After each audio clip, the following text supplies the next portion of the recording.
எல்லாரும் என்னையவே சொல்றாங்க. நான் ஏதோ அண்ணா பாத்தியாடா என்னையவே வந்து எல்லாரும் கார்னர் பண்றாங்க.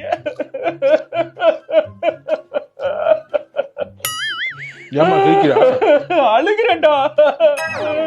இதுக்குதான் நான் பைபாஸுக்கே வர மாட்டேன்னு சொன்னேன். என் ரேஞ்சுக்கு நான் பாட்டுக்கு வெளியே இருந்திருந்தேன்னா பிரதீப் ரங்கநாதன் படத்துல ஹீரோயின் நான் நடிச்சிருப்பேன். என்னைய கூட்டிட்டு வந்து இந்த பைபாஸ்ல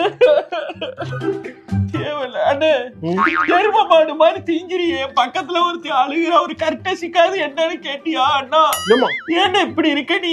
நான் தப்பா ஒண்ணு சொல்ல, நான் ஒண்ணும் இது பண்ணலையம்மா. இப்படி திண்ணி மாடா உட்காந்துக்கிட்டு எனக்கு வச்ச சோறையை எடுத்து திங்கிற, பக்கத்துல உட்காந்து திங்கிற. நம்ம ஒரு கூறுக்காரனா கம்முன்னு இருக்கேன். நான் தேவையில்லாம நீங்க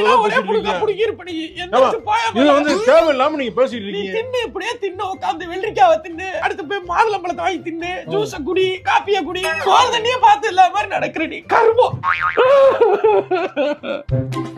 அண்ணே வேற யாரும் சேர்த்துக்க மாட்டேன், நீ தானே இருக்க கேனையா?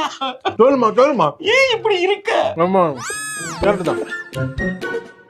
அதாவதுமா நான் வந்து என்னோட ஆக்டிங் ஸ்கில் இருக்குல்லமா, நான் வந்து ஸ்கில் வந்து எப்பவுமே பார்த்தா மக்கள் தான் சொல்றேன்.